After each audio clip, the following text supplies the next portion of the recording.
Hey there, IceCaps fans. Welcome to another edition of the IceCaps Weekly Wrap. I'm Amy Johnson reporting for the AHL Report, and we're so happy to see you here again. Happy New Year to you.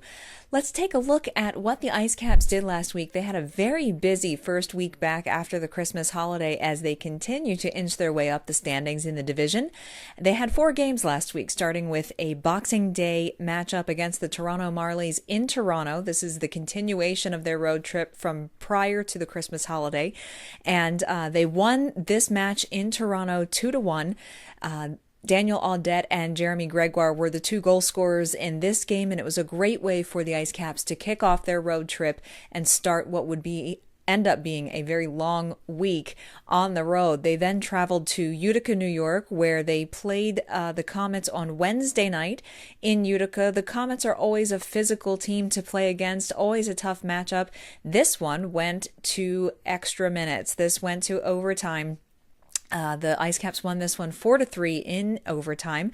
Goals were scored by Bobby Farnham, Mark McMillan, Tom Parisi, and Daniel Audette was the overtime winner on a power play. This was a very, as Coach Lefebvre mentioned to us after the game, a very resilient effort by the IceCaps. They came back from being behind 3 times in this game and overcame it to get the 2 points at the end of the night. Nikita Sherbak was back in the lineup for the first time after he was out with injury for about a month, and he notched 2 assists on the evening. So great performance by him on his first game back, and a great team effort overall. So the IceCaps then rematched against the Utica Comets on Friday night.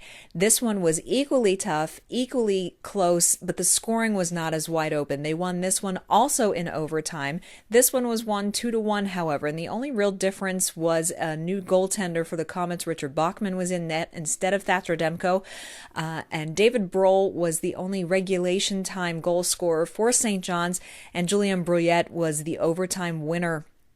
And there was actually no scoring in the second or third periods in this one, so it was a very tight match, very hard-fought win, making it 3 in a row. The team had confidence and great momentum then heading into what would be a very tough matchup against the division-leading Syracuse Crunch on Saturday night. The tone of this game was set early, to say the least.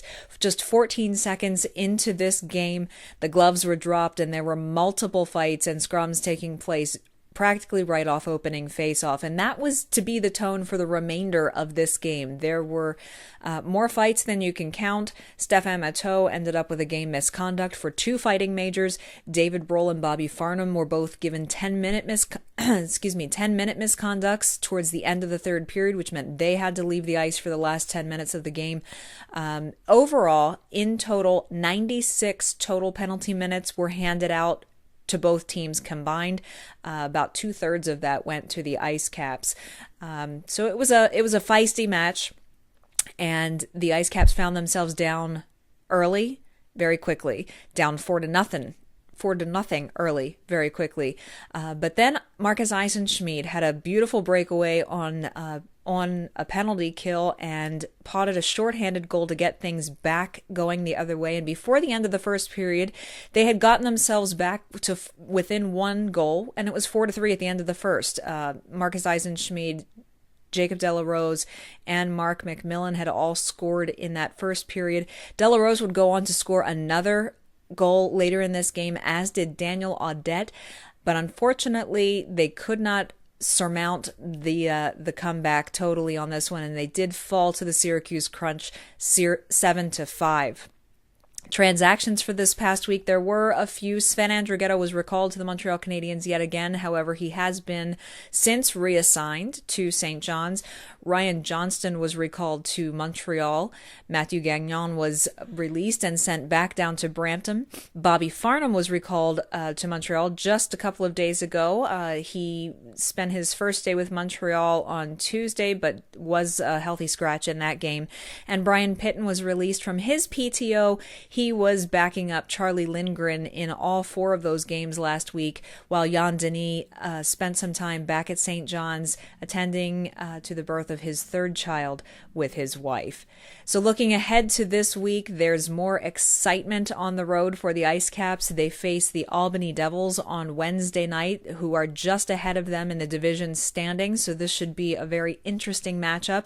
Then they head to Binghamton on Friday night and a rematch in Syracuse for Saturday night, which I'm sure is going to be quite an interesting and exciting 60 minutes of hockey. That's it for this week's edition of the IceCaps Weekly Wrap. Thanks so much for tuning in. Be sure to check us out online at AHL.report, where you can catch game recaps for every one of the games that we speak about, as well as player and coach interviews, both audio and video from their time on the road, and lots of other player profiles and articles there on AHL.report. And of course, follow along with us on Twitter as we live tweet every game for the IceCaps at the AHL Report on Twitter, and you can catch us on Instagram with some exclusive player and game photographs at AHL Report on Instagram. Thanks so much for watching. Tune in next week for another edition of the IceCaps Weekly Wrap. I'm Amy Johnson.